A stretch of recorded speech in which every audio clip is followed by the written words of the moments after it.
Hello and welcome to This and That. I'm Dave Lees. And I'm Jonathan Byer, and our special Christmas elf visitor.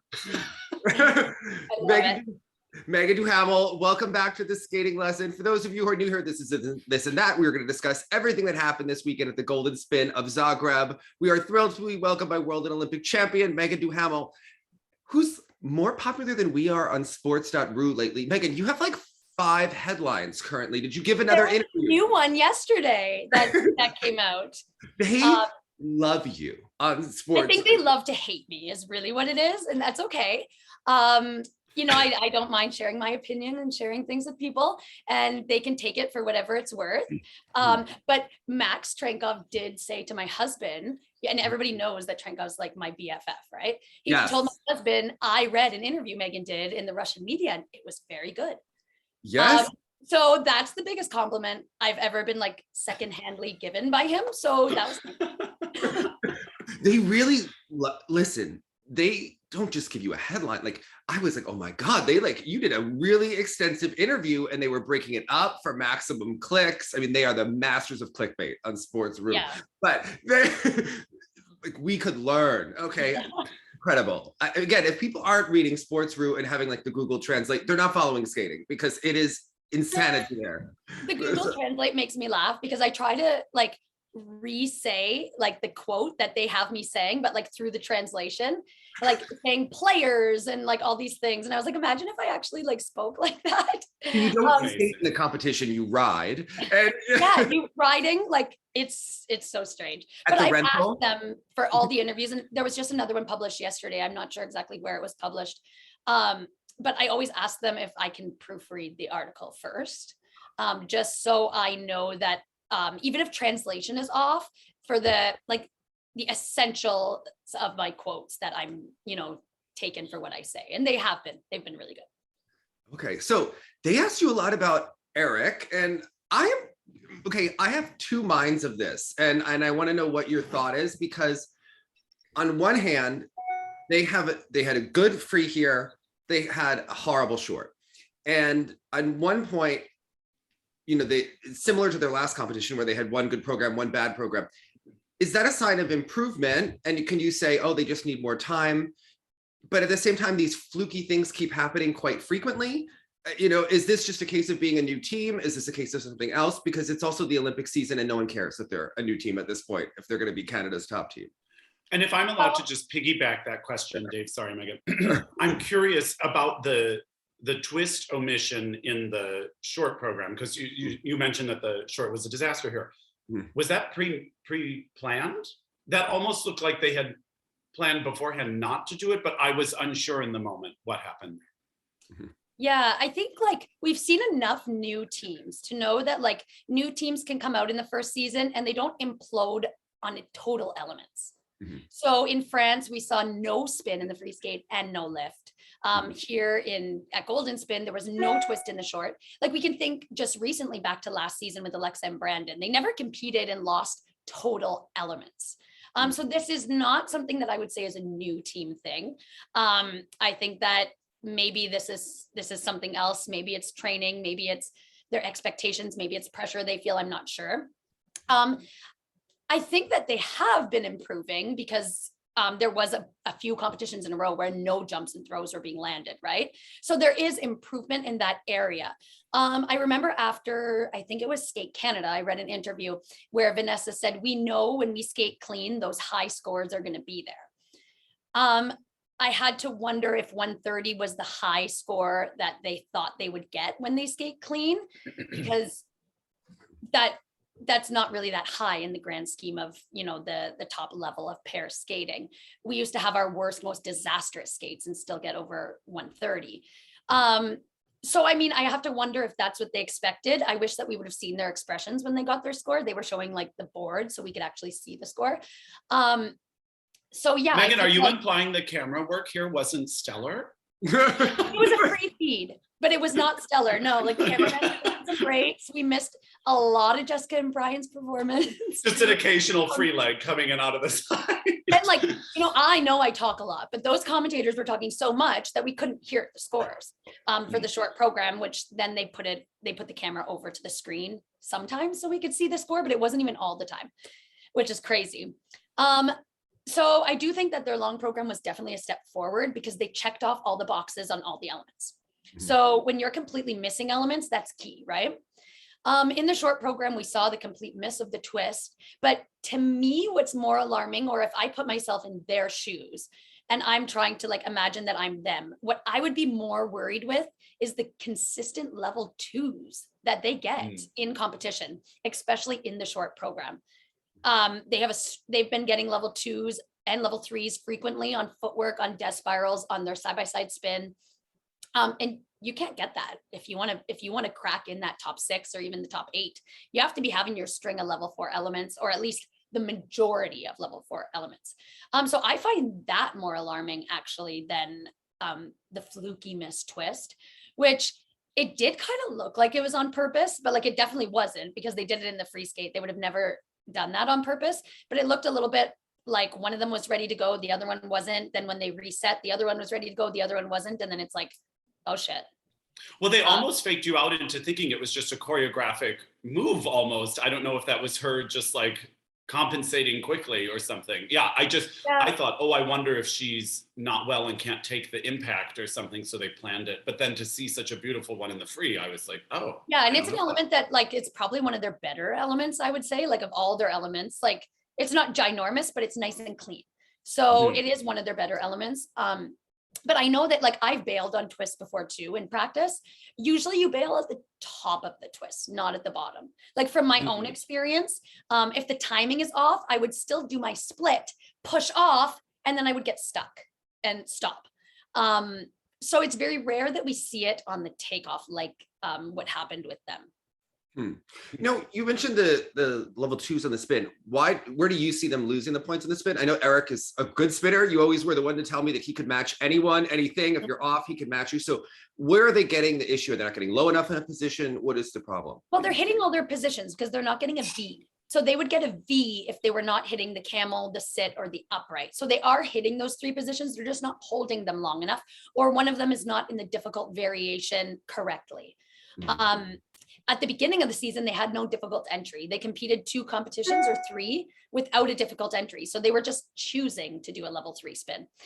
They've added an entry now, but I think that they're just not holding things long enough. We see it with the death spiral. Like they've been getting lower levels in both the free skate and the short program for their death spirals, because they're just not holding the full death spiral for the 2 or 3 revolutions. And then in the footwork, they're just not completing turns cleanly. If your footwork's hitting a level 2, you're only doing half of your turns properly. Like for the technical panel to call them properly. Yeah. One thing I noticed is that the energy between them, I find it an interesting pairing. And I know that sometimes people have opposite pairs together, but to me, it's an interesting thing in terms of their strengths. Is what's weird for me as a viewer. And I think that on one hand, they look good together. They both have long, lean lines, and like you would think that like, okay, this is a match. But in terms of their actual skating, he is really good at finishing his crossovers. She is not. Conversely, she is a more dynamic, athletic pair skater, and he's more languid. And when you put it together, it's almost like neither one of their strengths is really coming through. And then when they add the music on top of it, I find the music to be really dull and depressing. So I find it hard to get engaged to want to give them higher points, because I actually I think that there's like lyrical music that creates a moment, but theirs just takes me out of it if for whatever reason. And they're in like the muted gem tones in every program, and I don't get this packaging. I don't know. Well, I think it's interesting because it creates a definite mood. It's just, is that mood a competitive, exciting one, or is it kind of a rainy day chill inside by the fireplace and cry? And again, we've mentioned it before. Please don't use skating music where they just keep repeating the word falling over and over again when you're doing your side-by-side jumps. Is that the kind of music he goes for, Meagan? Or like in your... I mean, we saw Vanessa, she was like so spicy and she had so much energy and so much attack. And it's very strange to watch her and not have those qualities, because that's like what I associate with her a little bit. Wicked game, right? Had charisma, like, and that's what really sold the team of Vanessa and Morgan when they skated together. It was their charisma and this pizzazz and like je ne sais quoi, like you can't put your finger on it, but something is special about their energy. And I'm not sure where that has gone, but it's very clearly not here right now. The music choices might not be helping that. That's for sure. I know that Eric always he always would gravitate to the emotional type of music, but he also likes music that has a lot of build, like this inspirational crescendos and building and building. And when he's listening to music that we would skate to, he was always listening to it from the viewer's point. Oh, like this would move the audience. This could bring the audience to their feet. This would, create a moment for the audience. This was always what he would envision when he was thinking of music. Like so the end of your muse program where you're da-da at the end. Yeah. But that was like, I had to convince him to do that, to try that program. But in the end, he did end up loving it. So their music choices do confuse me a little bit. There is no build. It's like there's no third act. You have the first act. It didn't go anywhere. Yeah. Especially the short. And then the composition of the choreography and transitions, I'm just not sure where they are. They're just, Vanessa also is a skater that was known for so much cool transitions. And Eric and I too, over the years, we did a lot of really neat transitions into and out of death spirals and into the throw luts and into, different things. And they've chosen to not focus on that, I think. Maybe it's because they're a new team, and that's totally understandable, I think.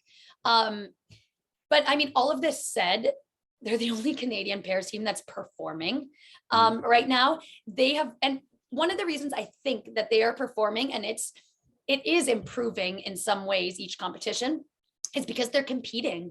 Golden Spin was their 6th competition of the season, whereas for the other Canadian team, it was only their 4th competition of the season. Eric chose to get out there in August and compete. Then he chose to go to Autumn Classic. He didn't bail on going to Autumn Classic. And I said, when he went to Autumn Classic and the other teams didn't go, I said, that's why they're going to end up winning Canadians. Right. Because the more you compete, the better you are. The more you compete, the more you learn. You get feedback from panels. You make adjustments. So because they have shown up and competed every time, and sometimes it's been terrible and sometimes it's been pretty good, they have, had this consistent slow climb. And I think I credit their like dedication to competing, like their choice to compete. To get out there. They right now are the top Canadian team. I think that if the other Canadian teams chose to compete a couple more times this season, they probably would have a lot more progress and be at a different point than they are right now. Well, I don't know if Hugo did their music, but I would send the music back to Hugo and be like, we need to build the third act, have Carl Hugo add some instrumental. We need to build up. Yeah.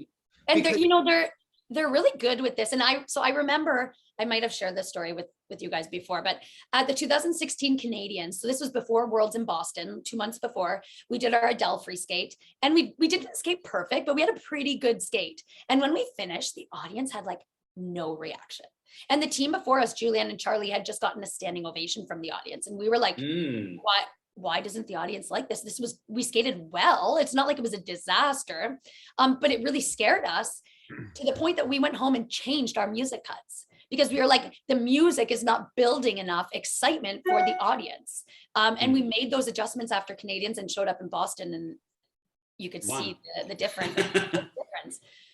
So this is something that Eric and his team with Julie and Hugo, who did all of our music, is very aware of. So I'm not sure why those adjustments aren't being made. Are the judges telling them that the music's great? Maybe nobody's giving that feedback to them. I'm not sure. I don't know. They have different costumes for almost every competition, or something changes or something, but I don't think that they found the right mix yet, for whatever. So I think maybe we'll see more, but I just think that they do have nice qualities, but it's not fully coming through yet. And I think everyone's wondering, is this a one and done? Will they keep going to, the Worlds are in Canada again? What is the big... I don't foresee them competing past this season. I think that from what I understood, it was a commitment for opportunities this season, and opportunities in the future with shows. But I'm still like, I moved on with my life, but I'm still at a point that it's a little bit baffling because there's no way they'll have more show opportunities than Eric and I ever did. It's Right. with these results, it's not going to happen. If we So could- it's still a little bit baffling to me because of that. Well, I wanted to ask you about the economics of those shows and what the opportunities actually are. I mean, obviously, if Battle of the Blades came back, that would be something that he would have had the opportunity for either way. But I know Yeah. that there are some shows like Art on Ice in Europe and stuff. But how many titles do you need to get those shows? What is this? You either have to be a really special skater like Misha G, or what is, Jason Brown, or which international titles do you really need to get those shows? Well, even Stars and Ice Canada, we were national champions and we still didn't get Stars and Ice Canada until we had a world medal. And And the case with we were Kansas? regulars with Stars and Ice Canada, Stars and Ice Japan. We did Stars and Ice every time it went to China. We did the Opera on Ice shows in Italy a couple times, like little random shows around the US and all over the world, the winter tour in Germany. But like Stars and Ice Canada in particular didn't hire us until we had a world medal. We were Canadian champions and 5th in the world and had been to the Grand Prix final, and they still didn't hire us. Yeah. So a lot of these big shows, they're going to go with something special, like the Alage, like the Misha, like, these unique acts, or they're going to go with champions because champions sell tickets for them. I mean, But That's do what they? we That's were like- always told. We were always Yeah, told. because I That's just good. don't see the public caring or saying, oh, well, okay, a world champion is going to be there as opposed to a national champion. To Well, me, I if you're going to Yeah, a show no, like that, no. you know they're champions and you know the names, or you're Yeah. just going for skating in general. I don't know that a world medal makes or breaks someone's decision to attend, but No. I think the theory has always been over time that they would use the world medalists to then do publicity for the show, and that's going to get in the newspapers and get people. But this is a new world where how many people are reading a newspaper in print anymore, right? So Skating fans probably. Right. still. but I think that people look at Instagram, okay. followers, they look at TikTok. Someone like Alage, who has a big following, Yeah. he becomes almost more valuable than a skater who maybe has titles but doesn't. And then the other thing you have to look at is, does this kind of skating that wins a world medal, is that the kind of skating that people actually want to see at a show? And what can that skater do? Well, it once depends on they're- the skater. Yeah, It always because depends some on of the the skater. ladies skaters their bodies are so diminished by the times that they're done competing. I mean, look at Medvedeva saying that she can only do toe and sow. I mean, But you she- know what? When Medvedeva Here's came on performance. Stars and Ice Canada with just a triple sow, for half the tour, she didn't even jump. And then she jumped for the other half with just triple sows, and they loved her. she has performance quality, They but there are love other girls currently in Russia that if they retired today and couldn't do their jumps, I don't know if they would be as entertaining as someone Yeah. like Evgenia, who has that natural If performance. they have a title, they might get hired a little bit for a little while until somebody else comes along.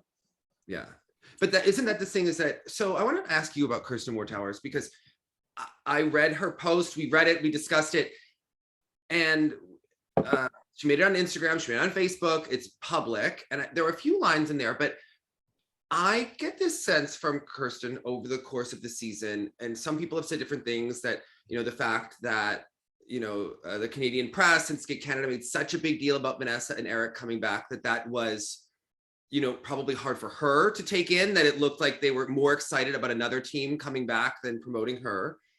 She hasn't had the Stars on Ice Canada invitations and the shows. So there could be a feeling like the world is a little bit against her because she hasn't had that kind of fanfare.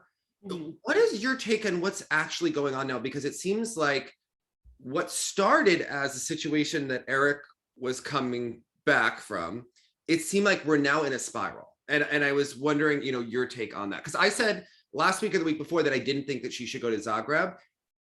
And I agree. I think it was the worst thing that they could have done right now. I, in passing, suggested it to my husband as well, of what good will it do to go to Zagreb, in which his response was, they need to compete more. They haven't competed enough this season, which I also agree with. So I see it both ways. After their performance at Cup of Russia, it was really hard to imagine that they would come here and be the top Canadian in this competition. So, and I know that would have been the clear purpose of showing up in Zagreb. I think that the situation of Eric coming back has just taken her. I have to say, I don't really think Michael's affected as much. We've seen Michael's looking pretty good in every competition, minus the one lift at Skate Canada that went array. He's been landing his jumps on one foot, which he struggled with in the past. He's been trying to hold up the performance as their, like the performance factor of their skates as they've been struggling technically. So I really think that she has been struggling since this decision of Eric coming back. And it's just like, it's at a point. And after their short in Russia, I sent them a message actually. And I just said, like, you don't have to read this if you don't want to, but if you want to, here's my honest truth. And just within that, I just said, like, yes, there was a time where you had the right to feel sorry for yourself, but that ship has sailed and you need to stop feeling sorry for yourself. And I don't know if that's exactly the case, but that's just like kind of what I think I see from the outside. And just like send it like a message, like kind of like about that. And they just responded, thanks. But I mean, I see it as like, respond with an how much emoji they were or- affected by it. I see that you would feel sorry for yourself, just as I would imagine Caitlin and Andrew felt sorry for themselves when Tessa and Scott made the decision to come back. It's normal, but you have to turn that page quickly. And if I have turned that page, they damn well better turn that page. Well, I think there's a difference a little bit. Tessa and Scott were like legends of all time, right? This is a new pair coming back, and but it's still somebody coming back and like stealing your thunder in a I certain don't know way. that he could have. I mean, I But think he didn't need to. That's the thing. And I said it from the beginning. my thing is that I said from the beginning, they should go to compete at the same competition that Eric debuts at. yes. Beat them on day one. That was my advice. The one thing I've Nobody noticed. took it, but that was my advice. And I said, because you know, the first competition a new team debuts at, there's going to be like glitches. It's normal. So you should show up and be better than you've ever been at that competition and set your statement right away. I started worrying and wondering about her during COVID and after Montreal Worlds. You know, they were really skating well that season, right before overall. The trajectory, the programs were good. But I do feel that over the last 4 or 5 years, she's lost her feisty persona. Like when you competed against Kirsten and Dylan, like they wanted to kick your ass, right? She never missed. Like they did clean shorts for years, not competitions, for years. Yeah. So and the pressure of the rivalry didn't seem to affect her. So she had this all the more basketball now. And I know that her style has changed to like softer and softening the edges and stuff, and you know, to find their own style as a team. But I do find that like internally, it doesn't feel that she still has that like, bam, I want to kick your ass. And I don't know what that is, but I started to notice that I listened to the one podcast where Anastasiia, one athlete, interviewed almost all of the top Canadian skaters. Yeah, CBC's project. And Kirsten started calling herself old there. And I thought, you have like 2 more years to compete. If you're calling yourself old now, and there are older skaters. She's not even 30, I don't think. But I just was She's a lot younger than me. Maybe she's starting to feel alone because Liam isn't skating anymore, or people that she grew up with aren't skating anymore. And now, but at the same point, like you have to like, this is your moment. You waited to be Canadian champion and the #1 team. And it just seemed like there was a sadness there. And then last season, when they did the Blower's Daughter, their free skate that we only saw at the champ, they just were missing that KMT like spark that I would expect. And it just has seemed to fall lower and lower. Well, it definitely took like the wind out of their sails when COVID canceled everything. It definitely did. They knew that was an opportunity that they may never have again with Worlds in Montreal and making an opportunity for what? Well, I mean, potentially for a bronze medal at Worlds. They were at the Grand Prix final. Do you really if they skated perfectly and people made mistakes? Yeah, I could have. I'm not saying it would have. I think they were going for a great skate in 4th or 5th. Honestly. I mean, that would have been like probably the more likely scenario, but there was an outside chance that they've never been in before and they're not in anymore. So I think it definitely did take the wind out of their sails. Like they did go to the Grand Prix final that season. Like, so they were amongst the top 5 or 6 teams in the world. So yeah, I think that affected them a lot. At that point, pre-COVID, they were training every single day in Oakville with Bruno. And Allison would visit them once a week to work with them. That was when I was still at the rink. So what has changed with that? Training plan changed because they're not in Oakville every day. They go twice a week to Allison's rink. And the reason that happened, I think, is because of the COVID restrictions. They wouldn't allow different coaches in the rink in Oakville. So it originally wasn't like they were like, I want to leave Oakville. It was like they still wanted lessons with Allison, but Allison wasn't able at the time to come to the rink in Oakville because of COVID restrictions. So that's why they started going there. And are Evelyn and Trent so still upset? Is it like a misery loves company situation? Well, that's what I wonder. I have no idea, but I wonder that too. Are they just like stuck in each other's, like wallowing in each other's sorrow? Oh, well, I imagine it could be like the vibe could get, I imagine it could have started like that and the vibe could have maybe progressed over time. I mean, Evelyn and Trent are really having a hard season for them. Yeah. Right? So I think that neither of them has been able to step forward post Eric coming back, and it needed to happen in like the summer. And now we're how long does it take to turn something around? You know, I talked to Bruno a couple weeks ago and he was like, well, she's really experienced. I think she could do it in like a week and a half. But that was after Russia. Now after Zagreb, it seems worse. And then she started talking about, you know, the end of her career and this happening. And you should have a month till Canadians. Yeah. What would your advice be? Enough time, maybe, to turn around something. Probably to turn it around mentally, they need 2 weeks of clean runters in training, full runters, beginning to end, clean. And 2 weeks of that will probably boost their confidence, I think. And then another week or two of similar training. We have to twist it without, because now the twist is almost considering like a built-in. Well, yeah, it's always a mistake right now because of the GOE. Again, I don't think that in 1 month is an element that can be completely reworked. Improved, yes, but reworked completely, absolutely not at this point. If it hasn't been able to be reworked, it's not going to be, but it definitely can be improved to the point that it's not a -3. No, so is Bruno going to Japanese nationals? I'm just wondering, like, logistically, I want to solve this for them. So like, can we? So do I. So do I. I don't want to see an athlete end their career from this like spiral. And I think that she has so much talent and, you know, had a good career. You don't want to see someone who's had like a decade-long career at the top, like diminish at the end. You know, I was hoping that Russia was going to be their rock bottom. And that's why I thought, okay, make Russia your rock bottom, pull out of Zagreb, get your shit together. Who cares if you don't like compete that much, do a bunch of shows before, you know, do your short program and get out there and go. Now it's like, okay, how do you turn this around in a short amount of time? 'Cause a lot of tears, a lot of yelling, and I think it's the point that there needs to be some new mental trainer or sports psychologist introduced yesterday or a month ago. Whoever they're working with this season is not working. So to me, that's the number one thing that I would attack.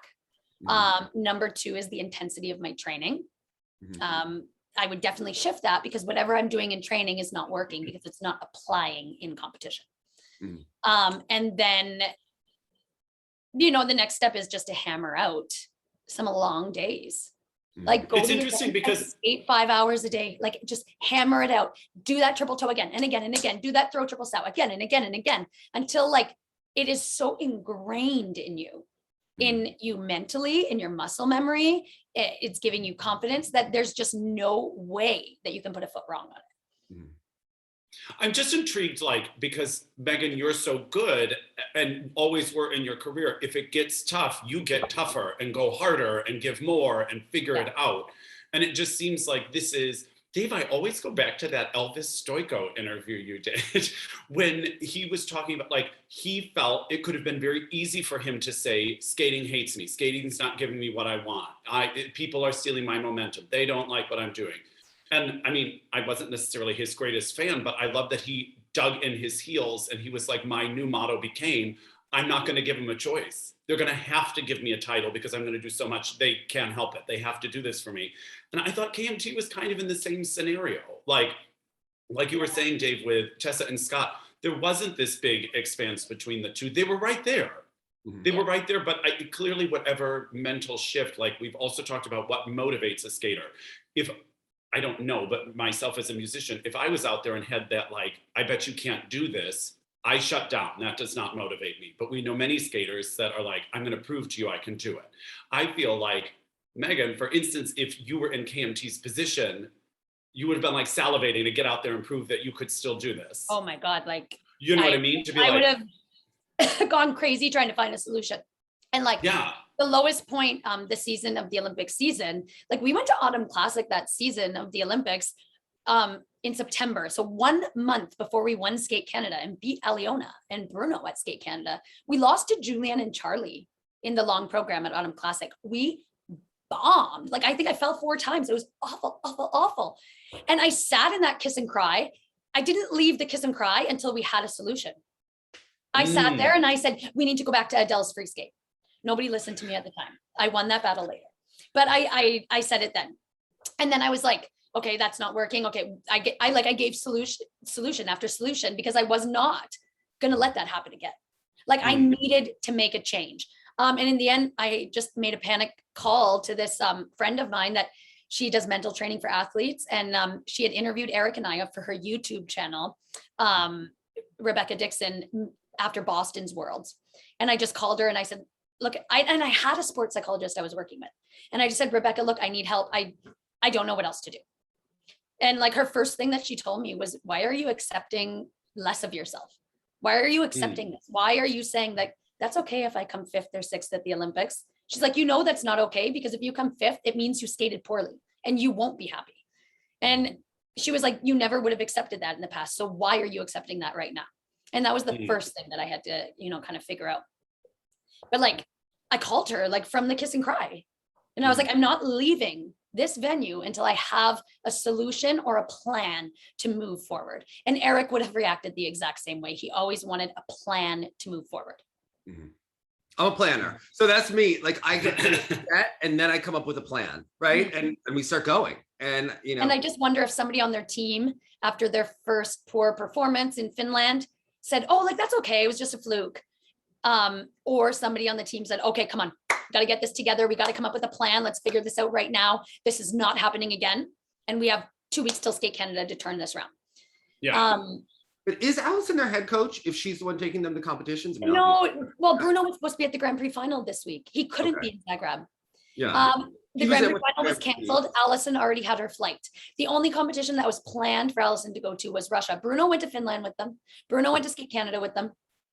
He didn't go to Russia because of the distance he had to travel. And then he was going to have to fly a local Russian airline, which he didn't feel like was safe during COVID times to fly from Moscow to Sochi as COVID cases were rising in Russia. And they don't have the same regulations with wearing masks and everything as we do. Yeah. And so the plan, and they work with Allison 2 days a week. The Japanese don't work with anybody else but Bruno. They don't have another option. So if Bruno said, I'm going to Russia with Kirsten and Mike, but not Japan for NHK with the Japanese don't have another coach that can come. So that was the reason Allison went to Russia, like many reasons, but she's their coach. And the reason she was going to Zagreb was because Bruno was at the final. It just happened that the final was canceled, but the flights were already booked. So yeah, of course. Yeah. Yeah. But he'll be there at Canadians. He'll be there at the Olympics. If they choose to go to Worlds, he'll be there too. Well, Meagan, how would you go ahead there? Jonathan, go. Well, I'm just curious, like, how would it have felt for you in your Olympic seasons to have been to have qualified for the final and then to have it yanked from you, like, or canceled? Like, would that throw your momentum? How would you feel affected by that? It probably would have, in particular, because we had been 7th at Worlds the year before. We needed the Grand Prix final to show that we were still contenders. So when the initial Grand Prix assignments were given, we were given 2 really hard assignments. And there was like a panic, like, what if we don't qualify for the final? Then we're really not medal contenders for the Olympics.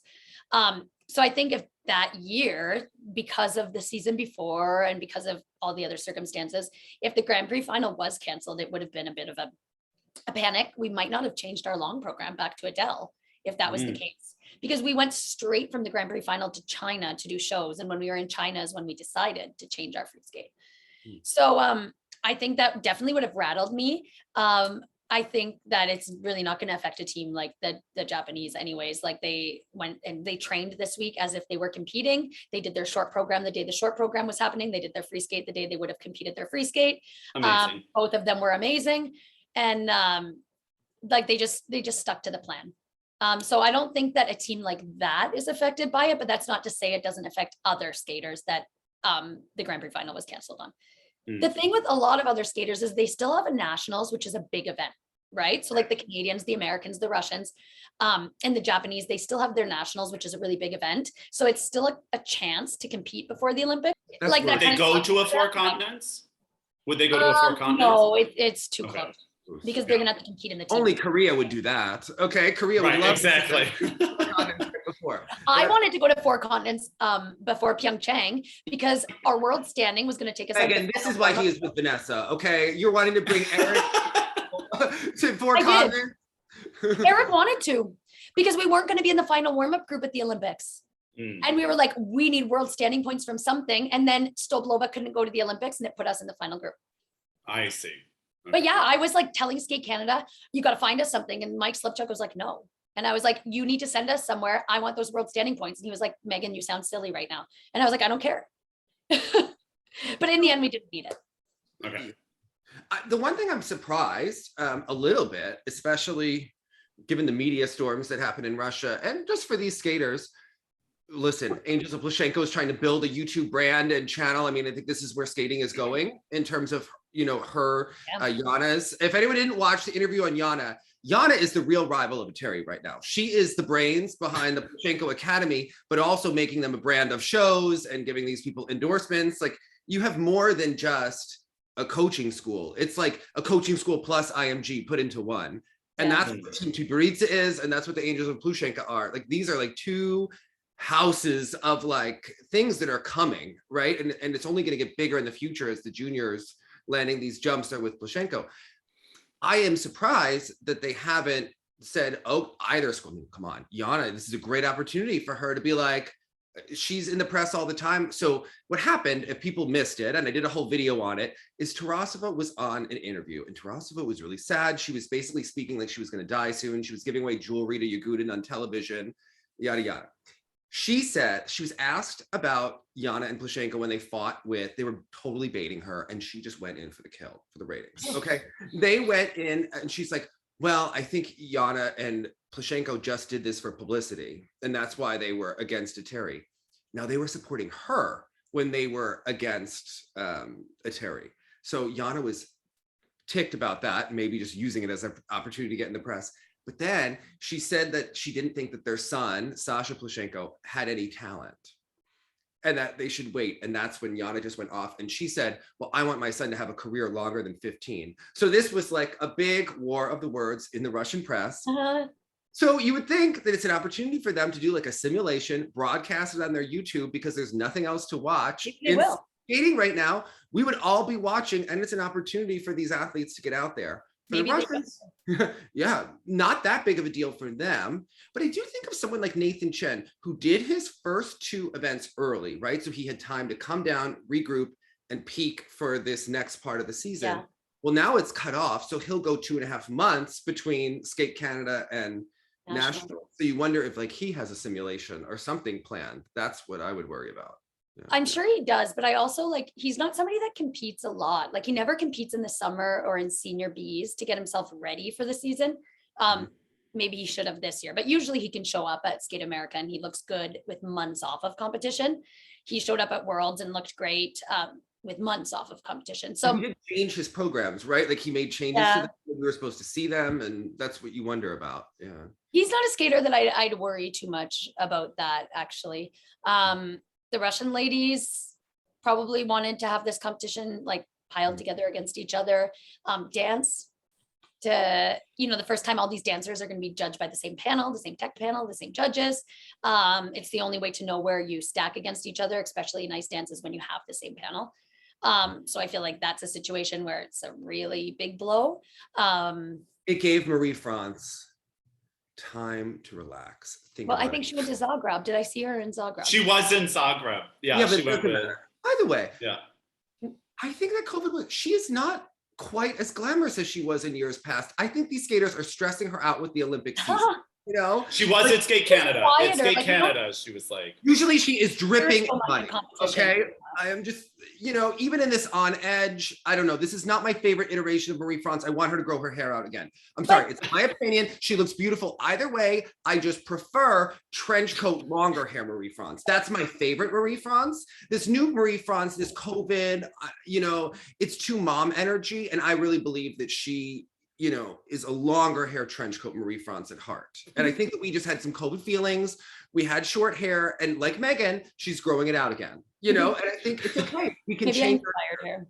You know, I can't change my hair. Marie-France is a chameleon, right? And that's my Marie-France. What's your favorite Marie-France look? I like her in the Tessa and Scott Roxanne documentary when she is in like the leather pants walking backstage. That's instilling confidence in me as an ice dancer when my coach looks that good.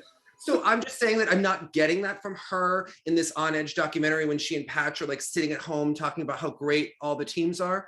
I would like Marie-France to look more like she's hotter than Marina Zueva and knows it.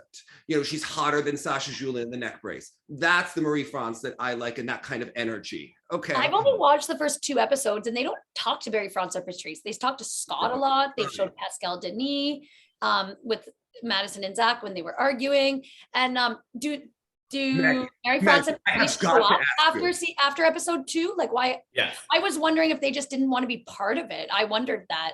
Meagan, you are a good Catholic girl. Well, I'm not Catholic. A Catholic, but, right. Okay. You know, when Madison Hubble said that she had referenced herself having world titles, did you gasp a little bit? I gasped. I couldn't unhear it. Maybe she meant that she wants. Maybe she was, you know, putting that out in the universe. It was and so the universe will answer her and gift her with that. I don't know. When you train with the world champions, I thought, like, you know, everyone in that rink was like. They made me laugh when they were having their argument about one of them. She wanted him to stay with her in unison, but he wanted to be on the music. And this is like the age-old debate with teams, right? Well, we're not in the music, yeah, but we need to be in unison. Like, which one do you pick? You always pick to be on the music. And then thank you for that. Yeah. The other person has to adjust whatever's making them off the music, and maybe it's the choreography, maybe it's their own mistake, whatever it is. But that like gave me a little chuckle when they were having that little argument. But imagine Marie-France would have had this would have been such a stressful weekend for her. Think about it. Okay. In Zagreb? Yes. Okay. She's going against Julin with the French, which, you know, earlier in the season looked more tense. You mean in the Grand Prix final? You mean like, sorry. Okay. I was like, Zagreb? Yeah, sorry. Grand Prix final, you know, French against Nitsa Katsalapov. Your friends at sports.ru at the beginning of the season, every article was about taking them down. What do we need to do to, you know, to catch up 5 points, like the whole deal, right? Then think about the stress that she would have had. Hubble and Donahue against Chalk and Bates. We never see them on screen together in that On Edge series. It's been 4 episodes. I haven't seen them in the same frame one time.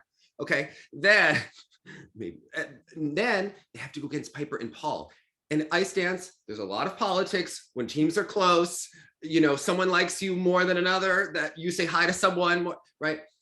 Canada, they can put all of their momentum behind Piper and Paul, where it's like, does the American judge go for Hubble? Do they go for Chalk? Like, who sent Lori Parker the poinsettia for Christmas that Mariah Bell do? Like, I don't know. Like, what are we doing? So this is. Yeah, that would have definitely been interesting. But I mean, we can only gauge it from the most recent events where the Russians had a disastrous free skate, didn't score very high at all. And then you have the Grand Prix in France where Piper and Paul didn't score very high in the free skate, and they don't even look like they're part of the contenders conversation anymore.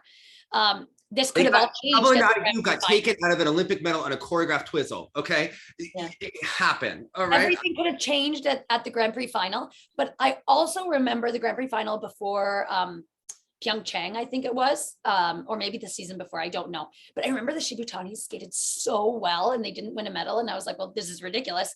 Their program is so much better than some of the teams that were winning a medal. But they were the ones that got the medal at the end of the season and not the ones at the Grand Prix final. So it's hard to know like how much weight to put on the Grand Prix final. A very high level judge once told me, as soon as the Grand Prix final ends, that's part 1 of a season. Everything starts new again in January. And he was like, everything starts new again in January. So I think that the skating world really sees it like that, like really separated. There's like this line, and now part 2 is going to start. And things will change.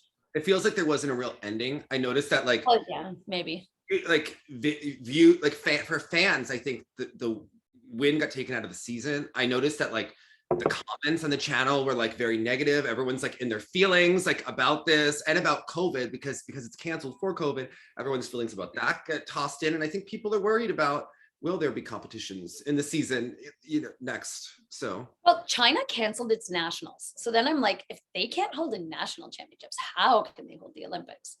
But I mean, they did hold an Olympics, and then they canceled the final. So it's like, yeah.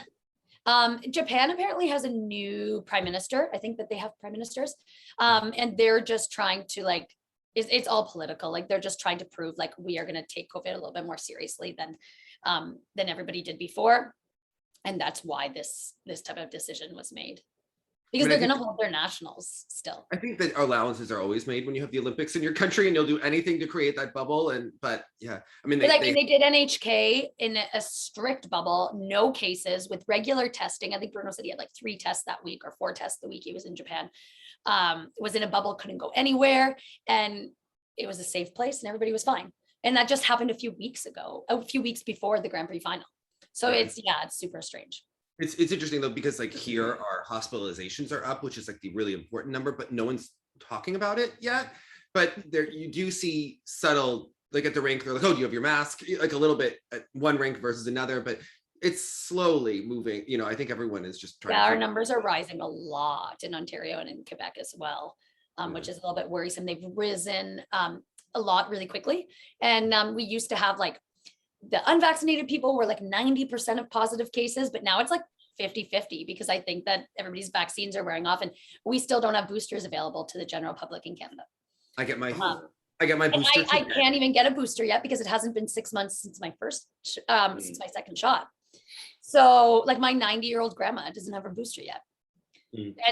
And like you have them widely available in the States. So Jonathan, I got my booster today, and I'm seeing a performance at a church later. So if the tiredness comes on, I'm not tired from the classical music. I literally not. I enjoy classical music. I would be lying if I said I haven't fallen asleep in classical music. Yeah.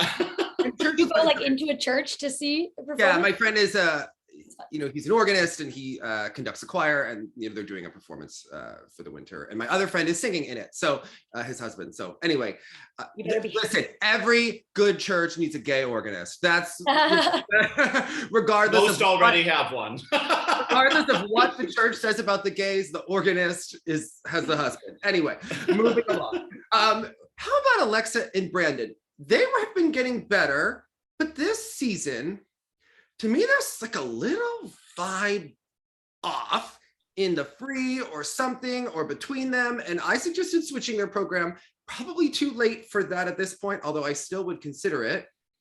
I get that it's like a subtle nuance between like last year, they had like this new team energy moving forward.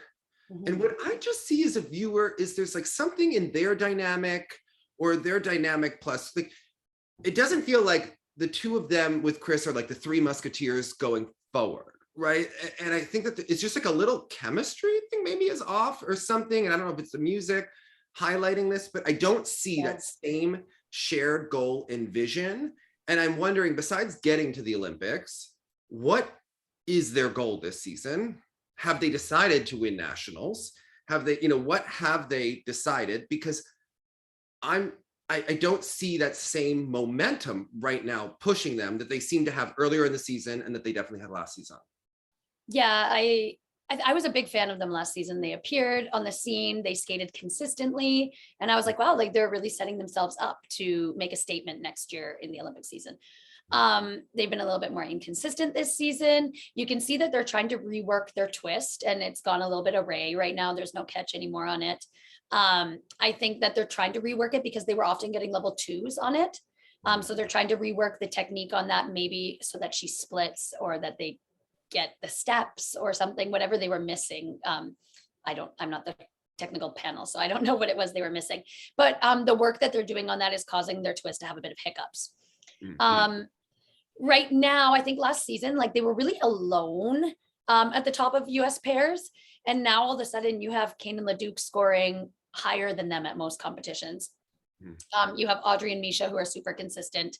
And then Jessica and Brian who are always like, you know, a wild card of how they're going to skate and how they're going to score. Their scores are inconsistent, but they have potential for big scores. So I think that they probably feel a little bit of pressure to even make the Olympic team, because right now, like before Zagreb, I really looked at it like there's a 4-team race right now, and I don't see any of them as a front runner at this point. I think that Jessica and Brian have kind of taken themselves out of that conversation right now after Golden Spin has been finished. I think it's a 3-team race.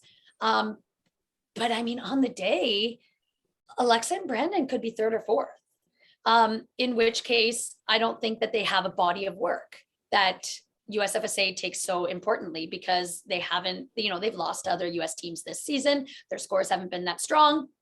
My husband claims that they can be 5th at nationals and they'll still go to the Olympics. It doesn't matter. But I don't see a body of work because last season was almost a write-off. And this season, Kane and Leduc have been scoring higher. Audrey and Misha have been more consistent. They just beat them handily at Golden Spin. If they beat them again at US nationals, you can't ignore that.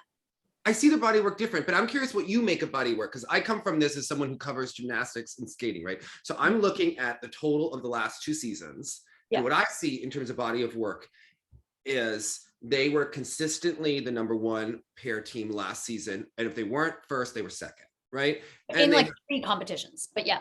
Right. But as much, and then they did go to competitions, you know, we saw them at the Worlds. They did, you know, in the top 10. To me, seeing them, Kane and Leduc. Right. I have to say, I don't see, unless there's barring a disaster, I don't see another team at this point cracking those top 2. I think that this competition, although what happens is when a team comes 3rd, if Kane and Leduc or you know, Knierim and Fraser are 3rd, that does add another part of the conversation depending on which team is 2nd. Because of circumstance, you didn't see Calla at Worlds in 2020, obviously because of what happened last year with the makeup and everything like that, you didn't see them at the Worlds.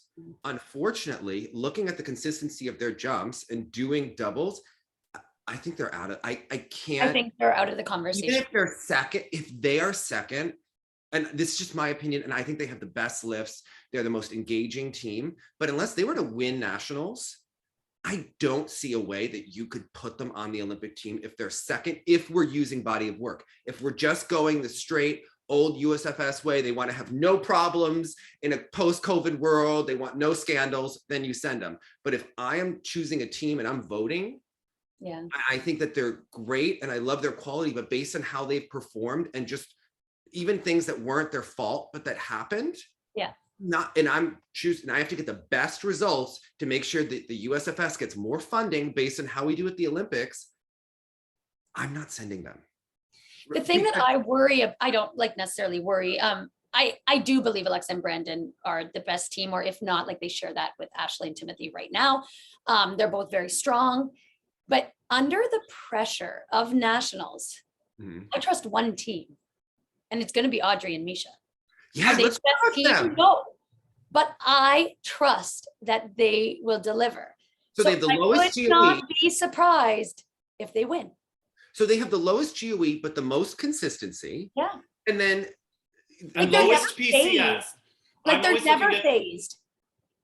I look at how an international judging panel likes these in PCS, and to me that, if I was on the voting committee, that can hook a lot when everybody's inconsistent. I'm like, even if Alysa goes and falls, her PCS is still clobbering Audrey and Misha. Well, and my husband said, like, think of all those years that Alysa and Chris showed up at nationals and skated terribly, and we're still the best team, even when other teams may have skated better. And I see sometimes that overall they are the strongest option. They are probably the team you would want competing the short in the team event. You know, especially this season, we've seen Ashley and Timothy really do well in the free skate, but not in the short. I see all of that, but I don't trust any of those teams under pressure at nationals. I trust Audrey and Misha under pressure at nationals. So it is interesting to me that they have the weakest components, because I actually worked with Olga on skating. It's so funny. I went to Boston wanting to keep working on my axle, and that's why I tried to get a lesson with the husband, right? Olga took over and was like, I am gonna give him the lesson, and like she is in charge, like the queen of Skav, right? We worked on my skating skills while I was there, which is like fine. I love an edge class, love to work on that. She's really good at working on skating skills, but her teams often have the weakest. And you wonder, do they just not work on it? I know that they have an edge class where she's on the microphone and that it's however much the skater wants to put in, but it's interesting to me that their teams have the reputation of having weaker skating skills and that their skaters do, because she can really work on that nuance. This will be like the last things I need to go and coach. But one of the last things that I don't really think it's their skating skills in particular. I think it's their program, their performance and interpretation. The camera was frozen for a lot of their free skate. And then at the very end, it came in and I had no idea how they skated because they finished their program and they were like, meh. Like there's just nothing. They are ho-hum. They are a ho-hum. Like, they need some performance, they need some energy, they need some better music choices. And then they're going to see a big, step in their program component score. I don't think that lower score is coming just from skating skills. I see it coming from performance and from interpretation. That's kind of my answer. But I do have to run because I have to. Thank you so much for coming. And like my plan for my workout, I do two groups of workout in the morning on Sunday. Yes. Well, thank you so much for coming on, Meagan. Always a thrill. Thank you. Good to see you in their sweater. Good job. Merry Christmas. Happy holiday. Bye, everyone. So, Jonathan, as we move this along, God, I thought she'd never leave. Oh. No, I'm just kidding, Dave. I'm just kidding. I am curious what you make of the body of work, because in gymnastics, they use this body of work, and it was as though everyone bought in, right? Until Marta Caroli left, and they had Tom Forrester came in, who also resigned this week. Allegedly, something happened with the Junior Pan Am selection, that there was a grievance filed. It's not really being talked about yet, but that is allegedly possibly connected to this, although there are different things that are happening behind the scenes. I think what we see is that he had a very different view, and that he didn't want to use body of work unless he got in a tight situation, but that he really didn't. So, and I think that in skating, we've had 2 Olympics where they only used it once. I'm of the opinion, if you're going to use body work, you use it all the time. That's how you teach people what it means. So you don't have a situation where Mirai or where Ross Minor are blindsided.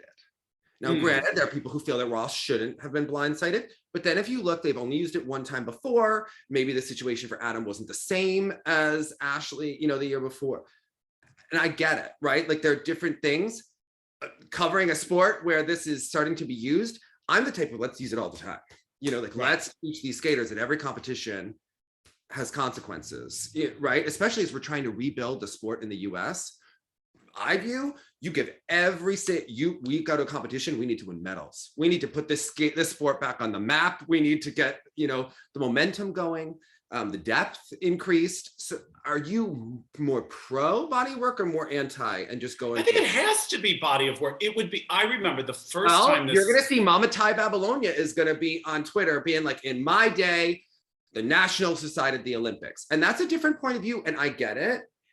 I just have seen it go. But also back when Ty was competing, actually, as we were talking with Linda, like they had like 2 events. There was no body of work to really have like there is now with so much stuff. But I think the shit. Back when they competed, there was no way the judges were gonna let someone be out of the top 2. They would rig the figures to make it sure that you have to do it, right? That's exactly right. It's exactly right. I mean, I just think it has to be taken into account. And the first time I remember coming upon this was when they let Michelle go to Torino, which of course they probably shouldn't have. But I totally was behind. And they let Nancy go to 94, and they let Jen and Todd go to 98, and they let Todd go to 92. These are, it has been done in extenuating circumstances, but now we're in a point where I really feel if you're gonna be fair to the athletes and you want to communicate this body of work, if I'm Mitch Moore, I'm like, no, we're doing this all the time. You need to be ready. There is no excuse to show up to a competition ill prepared, which we did see in the past, that people would blow off certain competitions. Not necessarily always in the recent past, but we had seen Nicole Bobek, you know, at a competition, not doing a little improv number. Yeah. You know, like these things happen. And I think now with world standing points and the fact that that's another thing with Ross too, like you look at where are they going to be put, you know, how many world standing points do they have? What group are they going to be in, as Meagan is discussing? All of that matters. You know, when you look at these, that's part of when they go into the room and they're looking at which people to vote for, where they would sit in the short program does matter, because and I think a big factor also needs to be, and it can be achieved through body of work and how they did at nationals, but your goal of that selection committee also is to find the right people for the team event. And that is huge. And so if you don't have the body of work, it can often mean something else. So it's not that maybe Brian and Jessica did poorly at Zagreb, but it was a further tally in the column that says can't really be relied on. So we may not want to risk it in the team event with them. So it was the same. I know that people were upset, but when Riley McCusker fell on bars at nationals and she's at the Olympic trial, and she's going for an individual spot at the Olympics on bars, you're like, what do you? This happens in singing competitions. I always ask the the people running the competition when I'm judging, are you looking for potential and the best overall talent, or are you looking for best on the night? And we know everyone says in the Olympics, it's best on the night, best on the night. I think best on the night at nationals it's not effective to making sure you get the best on the night at the Olympics. Well, the judging at nationals is often very skewed, and we've seen it.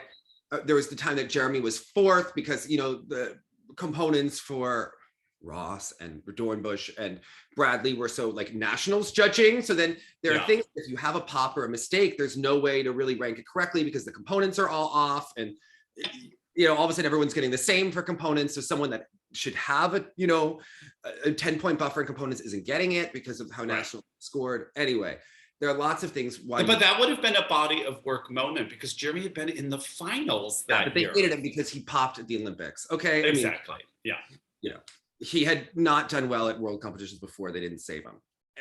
Granted, if he had done better at world competitions, they probably would have given him a couple more points. So he was third instead of fourth. I mean, you know, right.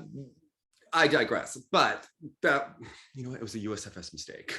Okay, in 2011. That one really was. I have to say, but the Ashley thing was the right move that year. The Ross thing versus Adam, they made the right call in hindsight. You saw that they did sort of the right strategic move. From a strategic move, yes. From a human perspective, no. Right? I mean, I think. Right. Yes. But the goal is not, I mean, in that moment, I think that team says, how do we guarantee our country has a team medal? And that's how you do it. You couldn't have put Mariah in 14, and when she proved herself in 2018, they were happy to put her in. Yeah. It's a hard call. You know, yeah. Frankly, Mariah's someone that I would have vote for the team because she might have an informed perspective, right? Mm-hmm. On this. Maybe Ashley as well. You know, these are people to bring to the table to have in the room to vote for this because they've kind of been on both sides of the situation. That's my perspective. If seeing who votes, and that's just kind of how I were to look at it. But yeah, it is a tough thing. Interesting news here. Also in the, you know, we did see our team, you know, the Russian team just okay at this competition, but I think the big storylines were Canada and the US in pairs. We spent a lot of time talking about it. We don't talk about pairs that much. So it's sexy. You know, it was the big event of Zagreb because we were supposed to see Annabelle Morozov and Diana Davis. They both were gone. The Spanish teams were supposed to be here. They weren't here. Not sure exactly what the official rationale was versus the Instagram press release reason, but we didn't see that, and it was kind of quiet. And we saw Mariah Bell pull out. I think for her, probably smart to end on a high. She's riding a nice wave of momentum. Yep, no reason to break that. No reason to risk it. I mean, I think we see with this event, it can turn. Or Amber Glenn, unfortunately, I think it shut another door for Amber.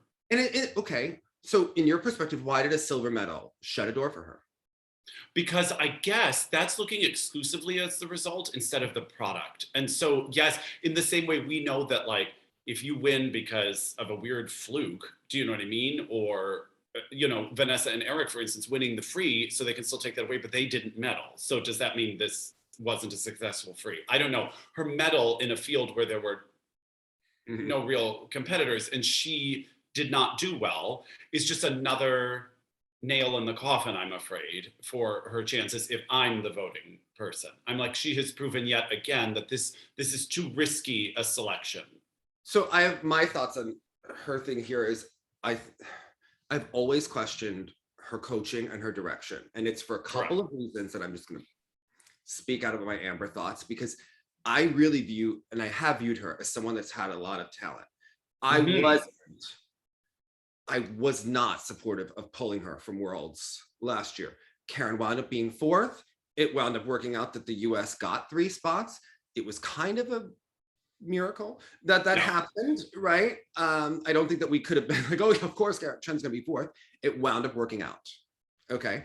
And I think that because of that, but I think at that same point when we didn't send Amber, we clipped her wings, was never gonna have the possibility of having the kinds of experience to go, for the Olympics. Now you can look that she didn't do this well, so then you could turn around and be like, see, well, we made the right call because she didn't rebound in appropriate form. We've seen this has been a hard season. I think the hard part about Amber is that she's going for the triple axel halfway. So we saw her go for it in the short program, but not go for it in the free. And I just want to put a pause on this for a second, because that triple axel attempt, obviously under rotated or whatever, in the short. Tough call. Turkey, I'm on skating scores, Turkey and Sweden gave that a -5. So I was like, are you telling me that her triple axel that was slightly short was the same as the lowest, worst triple axel we could see, like a total implosion and fall? It seemed oddly harsh also, which just also gives me the mindset they're not interested in helping her internationally. And then Italy -4. Like that's, and I don't know, it seems harsh. We've seen at the other events like Warsaw, there are political axes to grind here. We don't know what country made deals behind the scenes. There were a lot of girls from smaller countries that were up in the rankings here. It was a moment in time competition, right? Yeah. But these things happen. I thought that was weird. That was weird to see. This was, and then a triple flip double toe. I mean, it's just. Well, I think just the fact that she doubled it was like the step out, the body language, and it was not done with attack and landing. It was like a complete obvious mistake, both programs. And the program just didn't have the ta-da. The other thing is her music and the packaging. And I was talking about this yesterday, is that I really feel that they should have a coach, stripped her of the hair and makeup, stripped her of these costumes, stripped her of the music, and said, let's just figure out who you are. Because here's a skater that has such personality on TikTok. She clearly has something special. And it's like they're layering her with like too much makeup and sadness and glitz, and like none of it. They're putting like Instagram filters over her, and so I see like a muted version of someone that it doesn't quite ring authentic or performative. Choreography is off, the music is off, the hair and makeup is off, and none of it goes together. And I just find that it's all weird, disorganized. Yeah. I thought gravity was weird when we saw him. For this kind of skater that has like such athleticism, like to me, this is a clear skater. Shaylin Bourne, like the walk of a mold is like Amber Glenn, like right. Different music, and maybe not the Lion King, but something else kind of energetic and athletic and exciting. That's Amber, at least for a short program. Ta-da. And she instead has this like really depressive energy for both. So I don't agree with it. I think at the end of the day, she's miscalculated and she's spent too many years in her camp middling. And because of it, she's, in my opinion, not in the conversation for the ladies. Not that everybody is in the conversation. Right. It's all relative. Yes. So then the answer is like, wow, then who better? And it's just, then we go back to, in my version of body of work is I'm looking at how judges like skaters PCS. That's why I think it's easy for the US to go back to Karen when it seems such a baffling choice. But the international judges are so much nicer to her than they ever would be to Amber. or Brady. She's got more program quality. There's an interpretation of the music. It goes together. It's cohesive. And if they're both going to under rotate and double and pop and do stuff, then you might as well go with the one that's going to at least get some more PCS bump. Yeah, and Karen has the spins, and Karen has the other elements to her skating that make it so spectacular. But it's what's the real amazing story where we are right now is, and I will own that I didn't expect it, is the return of Mariah Bell. Yeah. She's really in the conversation again. Also, unfortunately, at what seems like the disappearance of Brady in many ways. Well, Brady withdrew from Zagreb, and the thing is that we had heard that Brady was pulling out of Zagreb. Then Phil Hirsch tweeted that it was a maybe, and I heard, they had already switched that. Okay. In Warsaw, they knew she wasn't going. Gabby Izzo knew that she was going. So it's unfortunate they haven't had articles about Brady. And think about, okay, so people in the know were gasping when Brady was on the cover of Skating Magazine, and this is planned months in advance, but they didn't change it and still went to it, about how life is swimming in Colorado for a skater who allegedly isn't able to skate right now. Right. And I was getting questions about her, if this was like a Simone situation. It's like, no, like this girl is a hard worker who is injured and out in an Olympic season, and she's plugged all the way. I feel horrible for her. I mean, She literally like disappeared. And because of the situation that no one is talking about her injury, no one knows where she is or what's happening. At this point, there's really not enough time to get ready. And it's, devastating for someone to lose their career like that. And we don't even know the full details of the injury. It's all rumors and who's seen her at the rink and what, but it's not in the way that you would hope leading into an Olympics. Again, this was her last time around. She was already building such huge momentum after Skate America at this point. Like all of that was already, it seemed clear, her momentum last time. And unfortunately, I'm afraid her lack of momentum seems clear this time to have paved the way for Mariah Bell. I'm always confused about moving to Colorado with the situation, unless the USFS were to expand the world arena and build more rinks. In my opinion, there are a lot of skaters on that ice. It's really hard to see them skate at full speed, especially in a single session. We rarely see skaters from Colorado being the ones that have like the big PCS because there's so many skaters on the ice and they skate at like half speed and they don't have as many chances to do their programs. My opinion, as one human being who watches, I'm just having visited, what I have, and a little troubling with the Alysa Liu situation. I mean, she's a teenager, so we don't want to discuss it, but she is doing these Instagram lives. Her coaches say, oh, she's just having fun with it and rebelling. I don't know that I agree, but she's a teenager and I wish her, a chance. I think the one thing that I look listening to a lot of interviews is that I think that skaters need balance. I think that skaters need other things in their lives than just skating. I think that when you're happy in your life in total, it will move forward. You can give more of yourself on the ice. Yeah. I think that if a skater is doing Instagram lives for the public, where they're not wanting to talk about skating, joking that they quit skating, even though these are jokes, to me, there's something like underneath the joke, right? That you're of course. Situation. So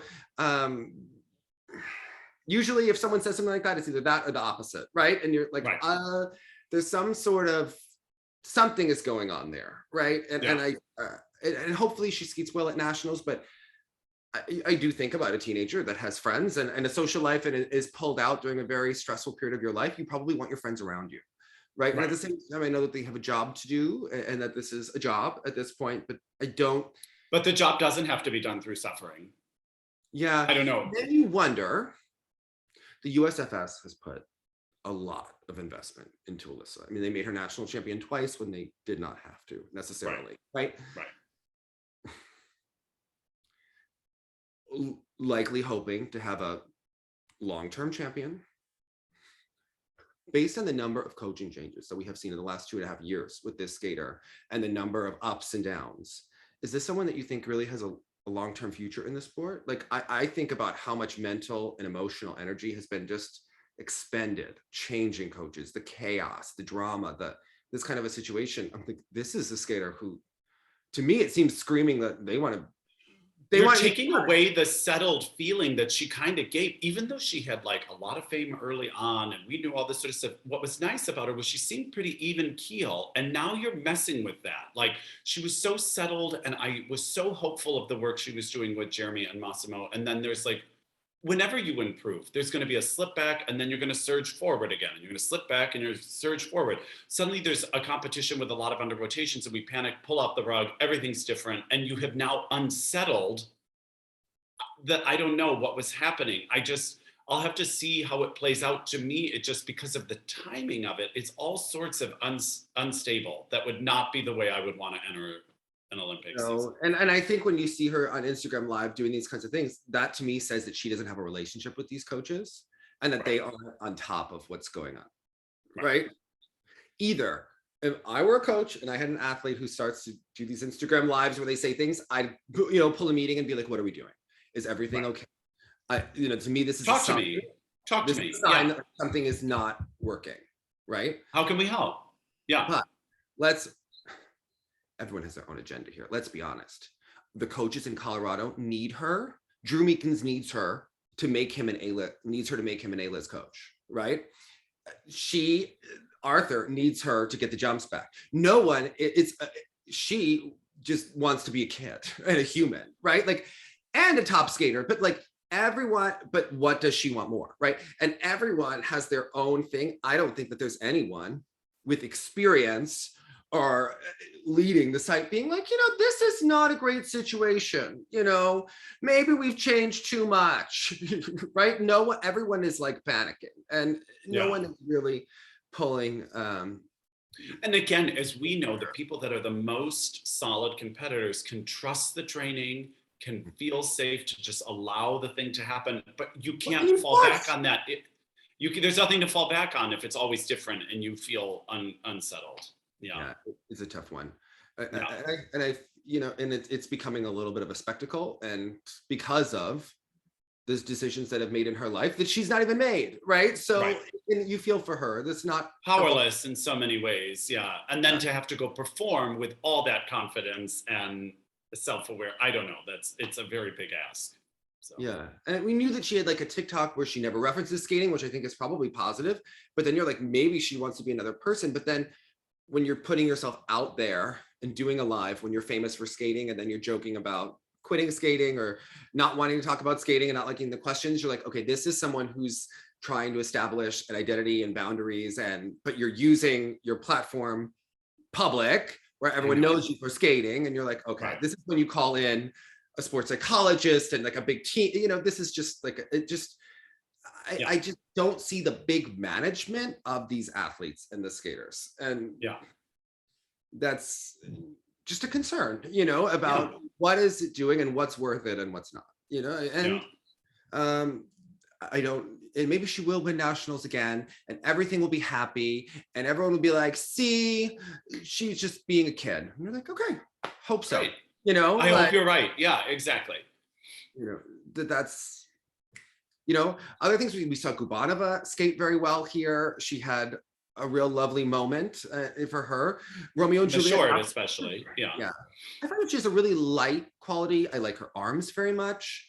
Nina as well. They both reminded me of like a little bit of like the old Kyrkorpi, Lara Lapista, like Finnish energy here, if not exactly the style. I thought the vibe that I got, it was like a pleasant, airy quality to both skaters. That was nice to see when everything feels so heavy, like Amber Glenn. I was like, oh, we're getting like lightness and effervescence. And I enjoyed watching them. It was a nice breather. Gabby Izzo had a really tough free here after a good short. She's been a really good short program skater. A shame she's not in conversation for the team event, because she's maybe the best short program skater the US has had this season in the ladies event in many ways, but not really, in that same breath of contention for the team. How about the men here? Okay, Jonathan, last week we had a team tutberidze period. He was here. Short program, Are you kidding? He pulled Diana Davis down. Oh my God. That's what he can do. The band program. I can't even. Terry, I'm sorry. I am not him.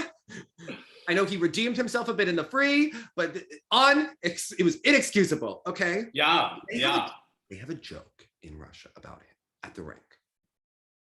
It's a little off color. Okay. Save it for Patreon. Sign up now to hear it. I'll just say that they could say that, anyone can shoot correctly once in a while. Amazing. Maybe there are other connotations to it, like. After a while, you're bound to get what you were looking for. Yeah. I mean, he's been one of the most entertaining men of the season. You got to think about it. Like, who has had a great season? You would think like Vincenzo and Morris, okay? Yeah. He has made Frank Sinatra happen. I think the songs are in the wrong order. Maybe they didn't know that Frank ended with My Way at many cut, because that would be the one that you put the choreographic sequence in. Right. I did it my way. They didn't know that. Danny G didn't know it. Yeah. Because I don't think as we've established, I don't think the track's on when you choreograph. Oh my God. Jonathan Byer, American journalist, Jonathan Byer. The music isn't on when Daniil Gleikenhaus choreographed. And then they're going to say, well, what about, and then they're going to insert some random American. Now, I think we should call Tarasova. Tatiana, I think the Daniil Gleikenhaus is listening to the music. When he choreographs. For Morris. We're going to call Averbuk. We're going to call Julin. We could call Ina Goncharenko. She usually only comes with the women. We could call Slutskaya. We could call Olyona Leonova is so happy that people remember her. She will pick up the phone. Oh, and that triple toe. Love her. So, yeah. A tough outing for Morris, though. I mean, sort of when you have those big breakouts. He was third in the free, okay? And frankly, I could have put him higher, okay? Yeah. Then we have Jimmy Ma, who does his quads in the same spot on the ice. Now, when we were in Boston for the competition, when Jimmy Ma and Samoa were competing. I mean, this competition, no one cared about composition of the program. You would think that, there wasn't a composition mark. I mean, Jimmy does his quad right in the same setup, same spot on the ice. Right. Owen did all of his axles and all of his sows on the same corner by opposite hockey box situation. He found a good angle for that jump. Coaches, said same jump, and he proved it. But for Morris, I mean, he came back and he'll always be around. Yeah. Don't know what and it was a Kashmar. Okay. But he might pull out another medal at a Europeans. You never know. I think it's possible. I hope he does. Nothing cracks me up more than when Morris is on the podium and you see Eteri's shocked and delighted face. Okay. Against all odds. Yeah. Okay. Who else is going to do it? Also, our prayers worked out. Jonathan, what have I predicted all season? About the return of the. Announced Schindler's List. I said it was never going to last. I have said this repeatedly throughout the season that we would go back to it. Yeah. We've lived enough times. Okay. And don't you think you Slutskaya's music for part of the 2000s? Of course he was going to go back to Otano. Okay. Right. Well, but was your sort of idea that they may have known that was the plan?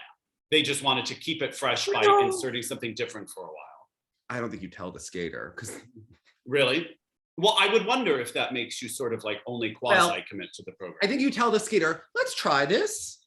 And if we need to make a change, we'll make a change. Yeah. I think you do it to keep the program fresh so that it doesn't get stale.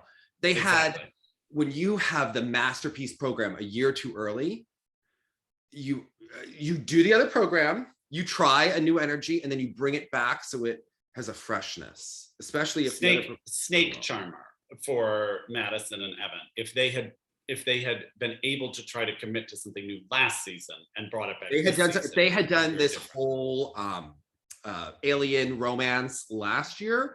They could have gone back to the Snake Charmer for the Olympics. It would have been brilliant. Hoda would be loving it. I mean, the dress alone would have gotten all this. They mistimed. Right. They mistimed. It was whatever happened with COVID and Marie France when they were trying to have their own agency and their own. It ruined the mojo in that ring. Yeah. I'm telling you, it was It was the haircut. It was the sign that things were not right. Okay. Okay. Marie France is the winner. Okay. Okay. The leather pants. Okay, with the boots, with the energy's off in this dress shirt Marie France era. I don't know. To see her live at Skate Canada, I mean, she was a vision. She was exquisite. She's always a vision. But you know, it's like when you see like the princess and you're like judging, oh, I like that version better. You know, it's just amazing. You know, okay. That iteration. Yeah. That iteration. Some people like Lyra Angelica, some people like Taj Mahal. You know, it is what it is. You know. It's all wonderful, you know. Anyway, who was I talking about before we were on the Marie France? I got amazing. We were on Kolyada. Oh, Kolyada, yes. Kolyada and bringing back the program. Oh, that old queen. Anyway. Yeah. No. Nerea, yeah. Kolyada was. So we announced. I think it's a smart move. I hope it's a mental refresh also, so maybe he can reset, because again, we were getting squirrelier and squirrelier with the jumps as the season went on. Well, he said he's a perfectionist, but that he still trains the quad lutz and quad flip, and that he can do them in training. I believe it. I know, it's just the mental component for him. Then get the quad toe in the free, please. Yeah. I know, and the Such a gorgeous skate. Come on. But anyway. Moving on, Jimmy Ma. I mean, they got to send this boy to 4 continents. I mean, he has had the right for 4 continents of his life, right? Maybe not as much on the Grand Prix, but he has earned a trip to 4 continents in my book. Agreed. Body of work. Okay, we need to send him and get him some of these points. If they could find scissors, maybe when he's sleeping, chop the ponytail, give him. Anyway, it's a lot about hair this week. You know, it's just. We love Jimmy. He's, you know, given us so many good, fun moments here. What did you make of Keegan?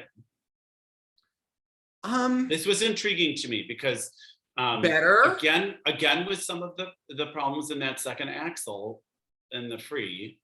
Go back to the old free. Yeah. This home energy. I know we're about being a dad and showing our kid in the kiss and cry. He never was so right as his old free skate. And I know that he did it for a while, but you know what? Keegan Messing is not an iconic skater. He's no one where we're going to be like, oh my God, you know, he's bringing back. What makes Keegan so exciting, I find, is, you know how like Katarina Witt back would do like her triple toe and it looked like she was doing a quad? The amount of effort and like the epic look of it. His quads do have that for me, and the spins are great and his speed is amazing. All the edges are fun, but I think his internal rhythm is rushed. I have always said that about this free. So I find his timing frantic. And I think the other program, again, helped slow him down and settle and be a little bit more in his body and in the moment, I felt, which created more consistency. You know, there is a theory about music that like matches with your heartbeat, that like stuff. Yeah. Barishnikov did the video where he was like lining up the like heartbeat to the music rhythm and stuff like that. But I think that could be something inherently off in that. Yeah, it feels like it just rushes him. What did Ting skate to in 2014? It was a great piece of classical music, and I was randomly sitting next to Frank Carroll, and he was like, "I don't give." 2019 or. Sorry, the one in LA, Anaheim. I mean 2019. Yeah, sorry, I'm just saying random years. And he was like, "I don't give this balletic music to my skaters because it rushes all of their time." Mm-hmm. It moves so fast, it starts to throw off all the jump timing because they're just inherently moving just one notch faster than they should. You know, I don't know. There's something weird. I don't like the music. I don't think that it builds. Again, I would make a change. He's right where he needs to be for the short. To me, I always just loved the way his old free program built to the end. Yeah. That's the theme of what we're talking about. These pieces like arcing and having climactic moments, again, which is why something like The Lion King does so well, and so many other programs too. But now in this era of it's a moody ballad and we're going to listen to the piece start to finish, it's so monochromatic. That's boring for anyone for 4 Highs and months. lows. Amber's doesn't have a highs and lows. It's like all one level, you Right. know, of moodiness. So you're going to zone. It's like massage music where you just kind of, it's designed to sort of like glaze you over. But massage with no happy ending. I mean just what. Amazing. What was that Russian saying? No, I'm just kidding. I shouldn't have said that. Anyway, I'm sorry. We're doing the best we can. Jonathan, it was like begging for it. I'm sorry. I'm a bad man. No, we're, again, we all did the best we can. What about Caitlin and Jean-Luc? I'm sending them to the Olympics. They're overall run of the blade, the skating skills, the Donna Summer of it all. I'm sending them, okay? Yeah, even though it was behind Allison Reed in this rhythm dance, but yes. She is a queen of hack and sack of yesteryear. You support her. She supported them. I really love this moment where they were doing one of their step sequences. And the mom has always said Allison is the most talented, okay? And clearly giving so much to the sport. And to see, she like clapped on Caitlin and Jean-Luc like she was Marie-France at the boards. Like it was amazing. They skated past, she started clapping and whooping and hollering for him. And I just thought that's a class act. Yeah, I like her. Yeah. I'm texting my mom so she doesn't call me. She's like at the mall. Okay, amazing. Sorry, everyone. Listen, Debbie loves to call. She loves to call when it could be a text. And letting you know. Generational, I find. Yeah. She doesn't understand the difference between when is a call and when is a text. Got it. Will Smith in a movie playing Serena and Venus's father when it was announced months ago. I've seen the trailer a long time, have no interest in watching. That's not a 7 a.m. call. That's not. Just saying. That doesn't warrant a phone call. Okay. Amazing. Okay. You know, the dog doing better, that's also a text. That's a happy text, but a text, Yeah, that's understood. Yeah. Puts me on the spot to like have a pressured performative response. Like, that's amazing. It's like, just text it so I can think about it. I digress. This is sometimes, we are just. Oh, and in and out. Yeah. You need that. I need to do that circle on your back and then hit it. Anyway, Caitlin and Jean-Luc, I'm sending them to the Olympics. Have they done enough? I am too. Good enough for me. Okay. Good enough for me. Absolutely. And I see them do the spread eagles in the Ty and Randy kind of position in the free. I'm giving them all the points. It's a gorgeous dress on her. I am just sending them. I'm like, that run of the blade. Yes. His knee bend is so beautiful. Yeah. Yeah, loving it so much. Also, yeah, I agree. Keegan changing the music. Dennis Vasiliev, more of the same. Like he just. Well, it's that part of the season, isn't it? Where a lot of these people, you're like, yep, more of the same.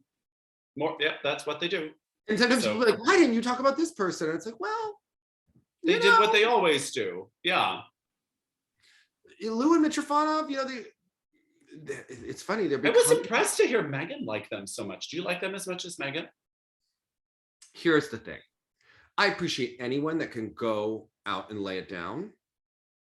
They're not the team in terms of quality.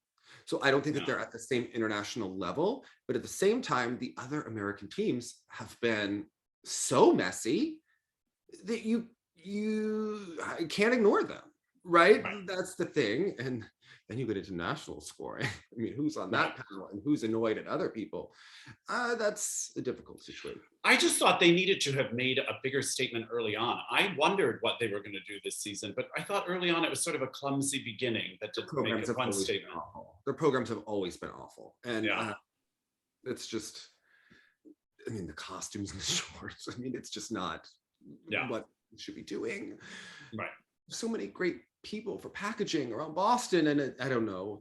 We just need like we need a real strategy meeting. They have beautiful conference rooms with studio lighting at the Skating Club of Boston, and we just need to really utilize them. Okay, there's just I don't know what's happening here, but it's not that short program look that Lou and Mitrofanov have going on. That is not what I want to put out into the Olympic world. But yeah, I don't know. What is your moment of the week, Jonathan? I'll say Kolyada finally announcing what we were all Yes. hoping and anticipating after you mentioned it, which the going back to the Nureyev program, 100%. I felt like- unfortunately I felt like- Zagreb left something to be desired. I felt like order was restored in the world. I felt calm. I felt good energy. I Yeah. could breathe again, like Tony. Tony Braxton, amazing. And I felt, so right with the world. Jonathan talking about massage music that, just stays at one level. I mean, all of it. I cannot. Anyway, hold it edge and look sexy, everyone, by now.